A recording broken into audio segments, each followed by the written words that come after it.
పుత్రులు కావాలనుకునే మీ కలని నిజం చేసుకోండి. ఆర్థిక స్థితికి అనుకూల పద్ధతిలో మామ్ IVF తో. ప్రకాష్ గారు నమస్కారం అండి. నమస్కారం కవిత గారు. ప్రకాష్ గారు, ఇప్పుడు టికెట్స్ కన్ఫర్మ్ అయినటువంటి అభ్యర్థులేమో ప్రచారం మొదలుపెట్టారు. ఇంకా టికెట్ల కోసం కొట్టుకుంటున్నటువంటి అభ్యర్థులేమో కనిపిస్తూ ఉన్నారు. ఇక్కడ మనకి బీఆర్ఎస్ పార్టీ ఆఫీస్ కావచ్చు, లేకపోతే గాంధీ భవన్, బీజేపీ, ప్రతి చోట ఇలాంటి సిచ్యువేషన్ అయితే కనిపిస్తోంది. బట్ వీళ్ళలో మూడు ఎలా ఉంది? ఓటర్లు ఎలా ఉన్నారు? అసలు ఏం ఆలోచిస్తున్నారు? తెలంగాణ ఏర్పడ్డటువంటి పరిస్థితులు ఇప్పుడు ఉన్నాయా? వాళ్ళ మూడు చేంజ్ అయిందా? తెలంగాణ ఏర్పడిన పరిస్థితులు వేరు, ఇప్పుడు పరిస్థితులు వేరు. ఆనాడేమో భావోద్వేగాలు ఉండే, తెలంగాణ వచ్చిన ఆనందము, ఆ తెచ్చిన వ్యక్తిగా కేసీఆర్ గారు, అంటే సోనియా గాంధీ తెలంగాణ ఇచ్చినా, బీజేపీ మద్దతు ఇచ్చినా కూడా తెలంగాణ తెచ్చింది కేసీఆర్ అనేది ఎస్టాబ్లిష్ అయింది. ఆయన లేకపోతే ఇది వచ్చేది కాదు అనేది. ఆ రోజు ఆయన ప్రాణత్యాగానికి సిద్ధం కావడం, ఆమరణ దీక్ష, ఇవన్నీ కూడా ఆ సందర్భంగానే ప్రకటన రావడం, ఆయన పార్టీ పెట్టడంతోనే ఈ పోలరైజేషన్ రావడం, ఇవన్నీ చూసినప్పుడు ఏంటంటే కేసీఆరే తెచ్చాడు, కేసీఆర్నే గెలిపించాలి. ఆ రోజు అలయన్స్ లేకపోయినా కూడా ఆ భావోద్వేగాలు పనిచేశాయి కాబట్టి కేసీఆర్ గారు ముఖ్యమంత్రి అయ్యారు. బట్ రెండోసారి ఎన్నికలు వచ్చినప్పుడు భావోద్వేగాలు చాలా వరకు తగ్గినాయి.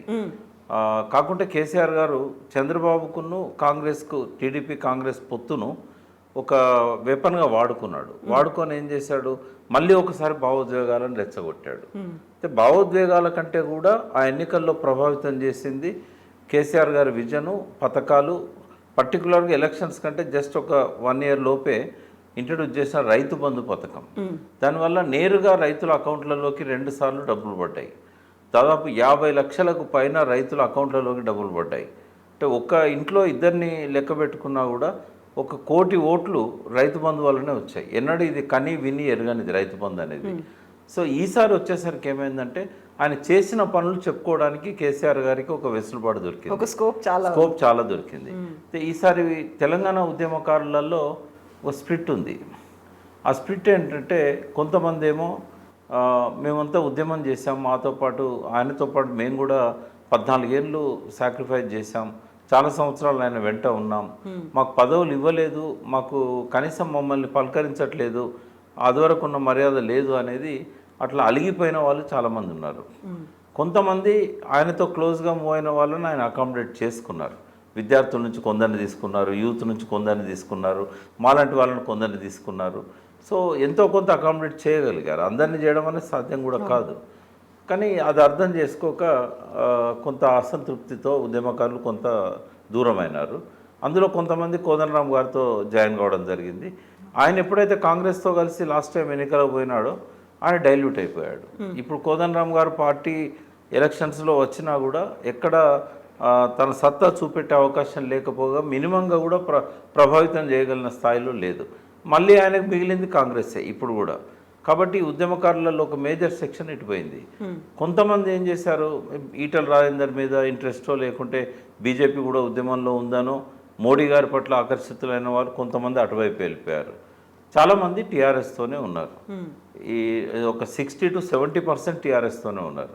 వాళ్ళు మా దగ్గర వ్యక్తం చేస్తున్న ఇదేంటంటే, సరే మనం అందరం తెలంగాణ కోసం పనిచేసాం, మాకు పదవులు ఇచ్చినా ఇవ్వకపోయినా తెలంగాణ వచ్చింది సంతోషం, కానీ ఏవైతే ప్రామిసెస్ ఉన్నాయో తెలంగాణ ఆకాంక్షలు, అమరుల స్వప్నాలు కావచ్చు, తెలంగాణ ప్రజల ఆకాంక్షలు కావచ్చు, సరే ఒకటొక్కటి కొంత నెరవేరుతున్నా కూడా ఇంకా నెరవేరాల్సి ఉన్నది. సో సరే 10 సంవత్సరాలు గడిచిపోయింది.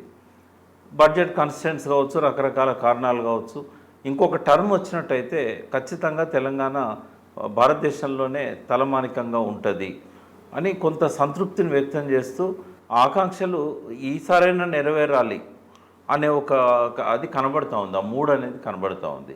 బట్ ఇంకొక ప్రశ్న మీరు అడిగిన దానికి సమాధానం ఏంటంటే, ప్రజలంతా ఇప్పటికే డిసైడ్ అయి ఉన్నారు. ఎవరికి ఓటేయాలనేది డిసైడ్ అయిపోయింది, ఏ పార్టీకి ఓటేయాలనేది డిసైడ్ అయింది.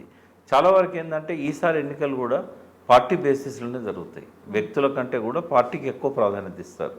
అక్కడక్కడ టీఆర్ఎస్ అభ్యర్థుల పట్ల వ్యతిరేకత ఉన్నా కూడా దాని రోల్ అది ప్లే చేస్తుంది. తప్పకుండా ఆ అనుకూల ప్రతికూల ఫలితాలు అభ్యర్థికి వస్తాయి. కానీ 50% కంటే ఎక్కువ పార్టీని కేసీఆర్ని చూస్తున్నారు. అక్కడ వ్యక్తి మీద కోపం ఉన్నా కూడా తిట్టుకుంటూ ఓట్లేసే పరిస్థితి ఇవాళ కేసీఆర్ గారు కల్పించారు. బోధన్ ఎమ్మెల్యే షకీల్ ఇదే మాట అంటూ ప్రచారం చేస్తున్నారు. నా మీద మీకు కోపం ఉన్నప్పటికీ కూడా కేసీఆర్కి ఓటేయండి. అప్పుడు కేసీఆర్కి ఓటేసినప్పటికీ కూడా మళ్ళీ అదే ఎమ్మెల్యే, అదే ఎవరైతే అసంతృప్తి ఉన్నటువంటి ఎమ్మెల్యేనే మళ్ళీ ఎన్నుకోవాల్సినటువంటి పరిస్థితి ఉన్నప్పుడు అక్కడ డిఫరెంట్గా ఆలోచించారా ఓటర్లు? అక్కడ స్థానిక సమస్యలు ప్రధానంగా ఉన్నాయి. బోధన్ షుగర్ ఫ్యాక్టరీను మళ్ళీ తెరిపించలేదని, ఆ చెరుకు రైతులకు సంబంధించిన సమస్యలు ప్రధానంగా అక్కడ ప్లే చేస్తున్నాయి. బట్ అక్కడ అపోజిషన్ పెద్దగా స్ట్రాంగ్ లేదు. అపోజిషన్ స్ట్రాంగ్ లేకపోవడం అనేది ముస్లిం ఓటర్స్ 40% దాకా ఉండడం అనేది షకీల్కి కలిసి వచ్చిన అవకాశం. అది దానివల్ల ఆయన మళ్ళీ గెలుస్తాడని నేను చెప్పగలుగుతాను. బట్ బోధన్లో మాత్రం ఆ చెరుకు రైతుల ఇష్యూను ఇప్పటికీ సాల్వ్ చేయలేదు. ఈసారైనా చేయాల్సిన అవసరం ఉంది. దాని మీద కవిత గారు దృష్టి పెడుతున్నారు. నెక్స్ట్ 5 yearsలో ఆ ఇష్యూ సెటిల్ చేయాల్సిన అవసరం ఉంది. బట్ అక్కడ షకీల్ ఏం చెప్పినా అక్కడ కేసీఆర్నే చూస్తారు. అక్కడ ముస్లిం ఓటర్స్ వాళ్ళు తీసుకున్న నిర్ణయం మీదనే ఆడ బీఆర్ఎస్ తరఫున షకీలే ఉన్నాడు కాబట్టి ముస్లిం ఓట్స్ ఆయనకే పడతాయని అనుకుంటున్నాం. ఒకవేళ అక్కడ షకీల్ లేకుండా ఎవరైనా ఉంటే కొంత కాంగ్రెస్ స్ప్లిట్ చేయడానికి అవకాశం ఉండేది.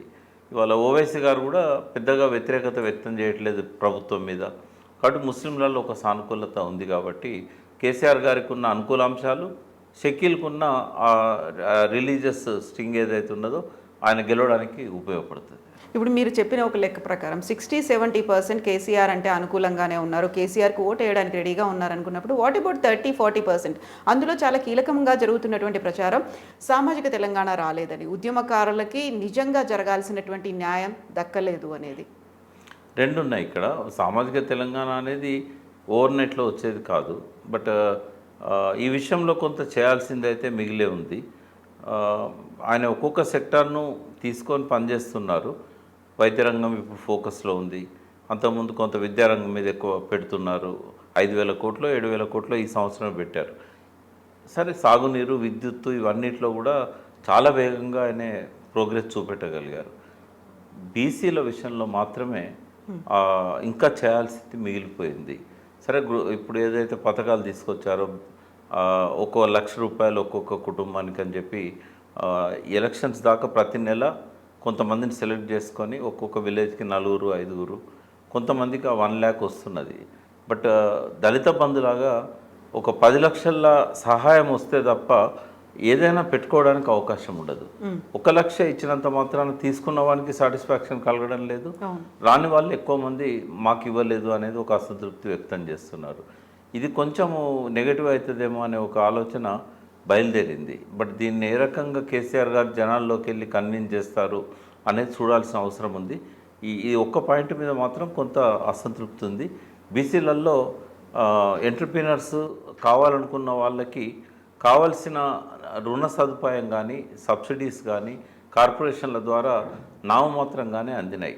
ఈ సామాజిక తెలంగాణ అనే దానిలో మేమెంతో మాకంత, మా వాటా మాకు దక్కాలి అనే నినాదం ప్రధానమైనది. సరే, అధికారంలో ఎట్లాగో వాటా దక్కడం లేదు. కనీసము మా అభివృద్ధిలో, మా జీవన ప్రమాణాలు పెరగడంలో మా వాటా మాకు రావాలి అనేది ఒక బలమైన డిమాండ్ అయితే ముందుకొచ్చింది.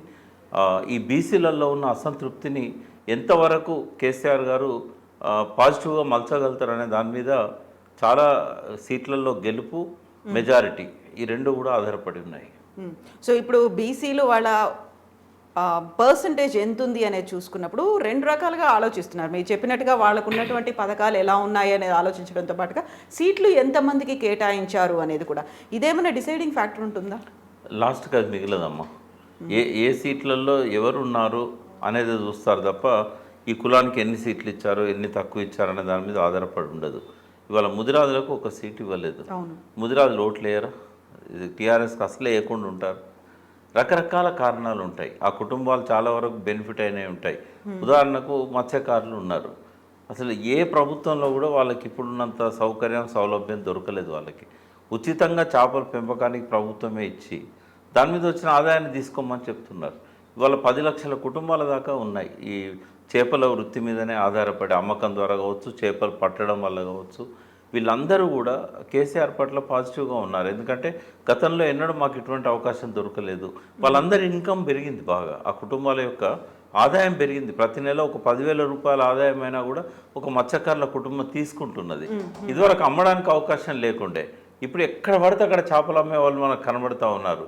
వీధులలో కానీ ఇది ఎక్కడ చూసినా కూడా మనకు చేపలు పుష్కలంగా అందుబాటులోకి వస్తున్నాయి. కాబట్టి వాళ్ళకు ఒక హోప్ ఉంది. టికెట్లు రాకపోయినా కూడా అది పెద్దగా ఆ కమ్యూనిటీ పట్టించుకోదు.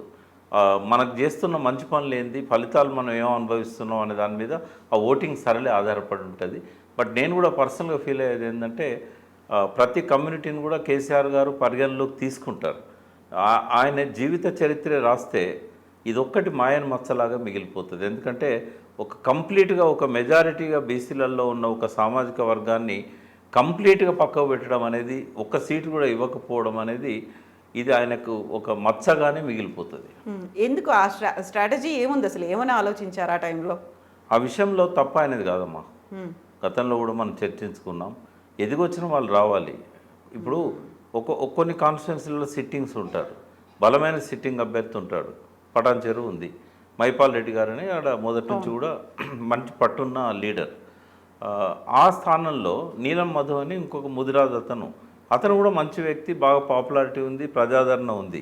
కానీ సిట్టింగ్ను కాదని ఆయనకి ఇచ్చే పరిస్థితి అక్కడ లేదు. ఎదిగొచ్చిన నాయకులేమో కాంపిటీషన్ ఉన్న దగ్గర ఉన్నారు, బలమైన అభ్యర్థులు ఉన్న దగ్గర ఉన్నారు. అక్కడ వాళ్ళని అకామిడేట్ చేయడం కుదరదు. మొత్తం మనకు ముదిరాజు కమ్యూనిటీ నుంచి నాకు తెలిసినంత వరకు బీఆర్ఎస్లో సీట్లు అడిగిన వాళ్ళు ఒక 4-5 కంటే ఎక్కువ లేరు. ఆ 4-5 కూడా కనీసం ఒక ప్రజలందరికీ పరిచితులైన పేర్లు చూస్తే 1-2 కూడా లేవు. మరి అటువంటి పరిస్థితుల్లోనే కదా కేసీఆర్ గారు దాన్ని పక్కకు పెట్టింది.